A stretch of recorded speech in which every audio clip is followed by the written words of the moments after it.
আজকের এই ভিডিওতে ভার্ব বা ক্রিয়া নিয়ে আলোচনা করব।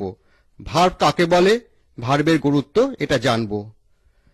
ভার্বের দুরকম টাইপসের কথা বলবো। একটা হচ্ছে মেন ভার্ব বা প্রিন্সিপাল ভার্ব, আর একটা হচ্ছে অক্সিলারি ভার্ব বা হেল্পিং ভার্ব। মেন ভার্বের দুটো ভাগ নিয়ে আলোচনা করব। একটা হচ্ছে ট্রানজিটিভ ভার্ব, একটা হচ্ছে ইনট্রানজিটিভ ভার্ব। অক্সিলারি ভার্বের দুটো টাইপস নিয়ে কথা বলবো। একটা হচ্ছে বি ভার্ব, ডু ভার্ব আর হ্যাভ ভার্ব, যাদের আমরা বলি প্রাইমারি অক্সিলারি ভার্ব। আর একটা হচ্ছে মডেল অক্সিলারি ভার্ব। ভিডিওটি শেষ পর্যন্ত দেখতে থাকুন। What is verb? ভার্ব কাকে বলে? Verb is the heart of a sentence. ভার্বকে বলা হয় সেন্টেন্সের হার্ট। Every sentence must have at least one verb. প্রতিটি সেন্টেন্সে কম করে একটা ভার্ব থাকে। ভার্ব ছাড়া কোনো সেন্টেন্স হয় না। Verb has been defined as a word that describes an action, কোনো কাজ, অর স্টেট অফ বিং, হওয়া। তার মানে ভার্ব বলতে আমরা বুঝি কোনো অ্যাকশন বা কোনো কাজ, আর হচ্ছে স্টেট অফ বিং, এটা মানে হওয়া বা কোনো অবস্থা। এবার দেখে নেব অ্যাকশন আর স্টেট অফ বিং বলতে কি বুঝি। অ্যাকশন বলতে বোঝাই ডুইং সামথিং, কোনো কিছু করা। অ্যাকশন দুরকম, একটা হচ্ছে ফিজিক্যাল অ্যাকশন আর একটা হচ্ছে mental action. Sagarika rights me a letter. এখানে রাইটসটা হলো একটা অ্যাকশন, এটা একটা ভার্ব, এটা হলো physical action. She knows me since my childhood. সে আমাকে ছোটবেলা থেকে জানে। এখানে নোজ হলো একটা অ্যাকশন বা ভার্ব, এটা হলো মেন্টাল অ্যাকশন। এবার state of being. State of being মানে কন্ডিশন অর সিচুয়েশন, কোনো অবস্থা that exist. Anurupa is a doctor. I am happy. He has a brand new mobile phone. এখানে ইজ, এটা একটা স্টেট অফ বিং বা ভার্ব বোঝাচ্ছে, অবস্থা বোঝাচ্ছে। আই অ্যাম হ্যাপি, এটাও একটা অবস্থা বা সিচুয়েশন আর কন্ডিশন বোঝাচ্ছে। আর he has a brand new mobile phone, এখানে হ্যাজটা একটা কন্ডিশন বা সিচুয়েশন বোঝাচ্ছে। তার মানে ইজ, অ্যাম, হ্যাজ এখানে স্টেট অফ বিং বোঝাচ্ছে, যার মাধ্যমে আমরা কোনো কন্ডিশন বা সিচুয়েশন বুঝতে পারি। এই ভিডিওতে দুরকম ভার্বের কথা বলবো।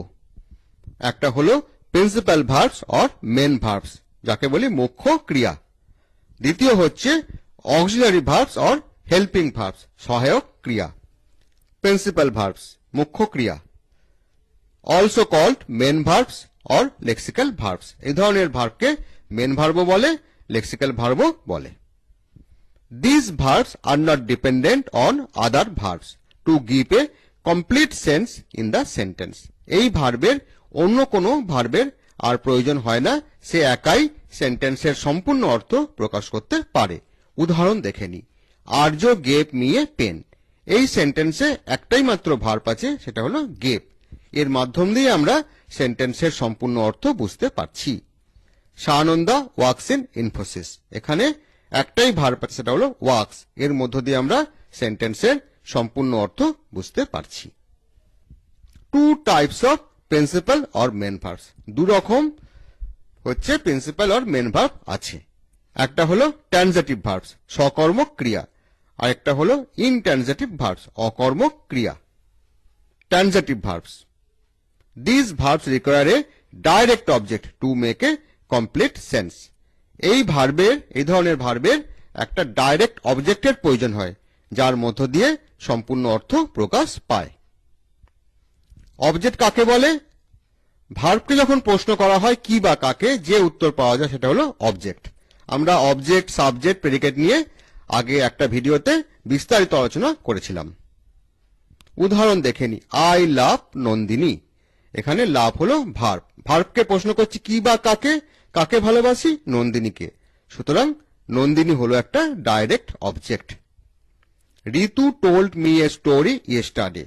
এই সেন্টেন্সে ভার্ব হচ্ছে টোল্ড। টোল্ডকে প্রশ্ন করছি কি আর কাকে। কি বলেছিল? গল্প, স্টোরি। এটা হলো স্টোরি হলো ডাইরেক্ট অবজেক্ট। কাকে বলেছিল? আমাকে, মি। এটা হলো ইনডাইরেক্ট অবজেক্ট। এবার হলো ইনট্রানজিটিভ ভার্বস, অকর্মক ক্রিয়া। This verbs do not require a direct object to make a complete sense. এই ভার্বের কোনো ডাইরেক্ট অবজেক্টের প্রয়োজন হয় না। উদাহরণ দেখে নি, দ্য বেবি স্লেপ্ট। স্লেপ্ট হলো ভার্ব, এখানে কোনো ডাইরেক্ট অবজেক্ট নেই। কি বা কাকে প্রশ্ন করলে কোনো উত্তর নেই। উই লাভড, এখানে লাভড হলো একটা ভার্ব, এই ভার্বেরও কোনো ডাইরেক্ট অবজেক্ট নেই। হি রানস, এখানে রানস হলো একটা ভার্ব, এরও কোনো ডাইরেক্ট অবজেক্ট নেই, কিন্তু এই তিনটে সেন্টেন্সেই আমরা সম্পূর্ণ অর্থ বুঝতে পারছি। তাহলে ইনট্রানজিটিভ ভার্বে কোনো ডাইরেক্ট অবজেক্ট থাকে না। এবার বলবো auxiliary verbs or helping verbs এই সম্বন্ধে, যাকে বলি সহায়ক ক্রিয়া। Verbs which are used to help principal verb to form a complete sentence. এই ধরনের ভার্ব কি করে? প্রিন্সিপাল ভার্বকে সাহায্য করে সেন্টেন্সের সম্পূর্ণ অর্থ প্রকাশ করার জন্য। 24 ধরনের অক্সিলারি ভার্ব আছে। There are 24 auxiliary verbs in English grammar. উদাহরণ দেখে নি, he will attend the meeting tomorrow. এখানে attend এটা হলো একটা ভার্ব, প্রিন্সিপাল ভার্ব, একে হেল্প করছে will, will হয়ে গেল auxiliary verb. I am going to school, এখানে প্রিন্সিপাল ভার্ব হচ্ছে going, তাকে সাহায্য করছে am, এই আমটা হয়ে গেল auxiliary verb. He was sleeping, এখানে স্লিপিং এটা হলো প্রিন্সিপাল ভার্ব, তাকে সাহায্য করছে was, was হচ্ছে auxiliary verb. Most of the auxiliary verbs are also used as principal verbs. অধিকাংশ অক্সিলারি ভার্ব অনেক সময় প্রিন্সিপাল ভার্বের মতন কাজ করে। উদাহরণ দেখে নি, I am eating rice, এখানে am, am হলো auxiliary verb. I am a trainer, এখানে কিন্তু আমটা প্রিন্সিপাল ভার্বের মতন কাজ করছে। You have done it well, এখানে have, have হলো অক্সিলারি ভার্ব হিসেবে এখানে হ্যাভটা কাজ করছে। You have a dog, এখানে কিন্তু হ্যাভটা প্রিন্সিপাল ভার্ব হিসেবে কাজ করছে। Two types of auxiliary or helping verbs, দু রকম অক্সিলারি ভার্ব হয়। একটা হলো প্রাইমারি অক্সিলারি ভার্বস, দ্বিতীয় হচ্ছে মোডাল অক্সিলারি ভার্বস। এই দুটো নিয়ে আমরা বিস্তারিত আলোচনা করব। প্রথমে বলবো প্রাইমারি অক্সিলারি ভার্বস সম্বন্ধে। In the absence of principal verbs, this verbs act as a principal verb. যখন কোন সেন্টেন্সে প্রিন্সিপাল ভার্ব থাকে না, তখন primary auxiliary verb principal verb হিসেবে কাজ করে। There are 13 primary auxiliary verbs in English grammar. 13 রকম প্রাইমারি অক্সিলারি ভার্ব আছে। একটা হচ্ছে গ্রুপ হচ্ছে বি ভার্বের গ্রুপ, এর মধ্যে পড়ে am, is, are, was, were, been আর being।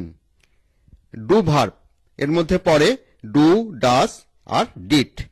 হ্যাভ ভার্বস, এর মধ্যে পড়ে হ্যাজ, হ্যাভ আর হ্যাড। এক্সাম্পল, কয়েকটা উদাহরণ দেখে নি। I am a teacher, এই সেন্টেন্সে কোনো প্রিন্সিপাল ভার্ব নেই। এখানে am কি করছে? প্রাইমারি অক্সিলারি ভার্ব হচ্ছে, এটা প্রিন্সিপাল ভার্বের মতন কাজ করছে।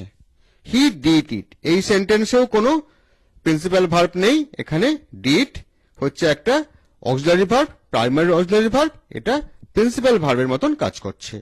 You have a pen, এখানেও have কি করছে? প্রিন্সিপাল ভার্বের মতন কাজ করছে, যেহেতু এই সেন্টেন্সে কোনো প্রিন্সিপাল ভার্ব নেই। তাহলে am, did আর have এই তিনটেই আমরা দেখতে পাচ্ছি প্রিন্সিপাল ভার্ব হিসেবে কাজ করছে। এগুলো হচ্ছে প্রাইমারি অক্সিলারি ভার্ব। এবার বলবো modal auxiliary verbs. These verbs show possibility, ability, willingness, permission, command, wish, etc. in a sentence. এইগুলো কোন সেন্টেন্সে পসিবিলিটি মানে সম্ভাবনা, এবিলিটি মানে ক্ষমতা, উইলিংনেস মানে ইচ্ছা, পারমিশন অনুমতি, কমান্ড আদেশ, উইশ মানে কোনো আশা বা প্রত্যাশা, এইগুলো প্রকাশ করে কোন সেন্টেন্সে। 13 রকম অক্সিলারি মডাল অক্সিলারি ভার্ব আছে। Can, could, may, might, must, need, ought, shall, should, will, would এগুলো হলো মোডাল অক্সিলারি ভার্ব। এই মোডাল অক্সিলারি ভার্ব নিয়ে আমরা পরবর্তীকালে বিস্তারিত আলোচনা করব। কয়েকটা উদাহরণ দেখে নিই। ইট মে রেন টুডে, আজ বৃষ্টি হতে পারে। এখানে মে হলো মোডাল অক্সিলারি ভার্ব, এটা একটা সম্ভাবনা বোঝাচ্ছে, possibility. He can complete the work in an hour, এখানে ক্যান হলো মোডাল অক্সিলারি ভার্ব, এটা একটা এবিলিটি মানে ক্ষমতা বোঝাচ্ছে। ইউ ক্যান গো নাও, তুমি এখন যেতে পারো। এখানে ক্যান হলো মোডাল অক্সিলারি ভার্ব, এটা একটা পারমিশন, অনুমতি বোঝাচ্ছে। We must not be late, আমাদের লেট হওয়া উচিত নয়। এখানে মাস্ট হলো মোডাল অক্সিলারি ভার্ব, এটা একটা উইলিংনেস বা ইচ্ছা বোঝাচ্ছে। মে ইউ লিভ লং, এখানে মে, এই মেটা একটা উইশ বোঝাচ্ছে, তুমি অনেকদিন বাঁচো, তুমি দীর্ঘায়ু হও। তাহলে আমরা দেখতে পাচ্ছি যে মোডাল অক্সিলারি ভার্বে command, possibility, ability, permission, willingness, wish ইত্যাদি প্রকাশ করা হয়। এখন অবধি যা যা আলোচনা হলো, প্রথমে জানলাম হোয়াট ইজ ভার্ব। ভার্ব হলো হার্ট অফ দ্য সেন্টেন্স, সেন্টেন্সের হার্ট। ভার্ব ছাড়া কোনো সেন্টেন্স হয় না, প্রতিটি সেন্টেন্সে কম করে একটা ভার্ব থাকবেই। ভার্বের দুটো বিষয় থাকে, একটা হলো অ্যাকশন, কোনো কাজ করা, আর একটা হলো স্টেট অফ বিং, কোনো অবস্থা। দু রকম ভার্বের কথা বলেছি, একটা হলো প্রিন্সিপাল ভার্ব আর একটা হলো অক্সিলারি ভার্ব বা হেল্পিং ভার্ব। মেন ভার্ব হচ্ছে ইন্ডিপেন্ডেন্ট ভার্ব, এই ভার্ব একাই সেন্টেন্সের সম্পূর্ণ অর্থ প্রকাশ করে, অন্য কোনো ভার্বের প্রয়োজন হয় না। এটা হলো দুই ধরনের, একটা হলো ট্রানজিটিভ ভার্ব যেখানে একটা ডাইরেক্ট অবজেক্টের প্রয়োজন হয়, আর ইনট্রানজিটিভ ভার্ব যেখানে কোনো ডাইরেক্ট অবজেক্টের প্রয়োজন হয় না। অক্সিলারি ভার্ব এটা মেন ভার্বকে সাপোর্ট করে। দু ধরনের হয়, একটা হলো প্রাইমারি অক্সিলারি ভার্ব যেটা যখন কোনো সেন্টেন্সে কোনো প্রিন্সিপাল ভার্ব থাকে না তখন এটা প্রিন্সিপাল ভার্বের মতনই কাজ করে। আর একটা হলো মডাল অক্সিলারি ভার্ব, এটা কি করে, এবিলিটি, উইলিংনেস, উইশ, কমান্ড,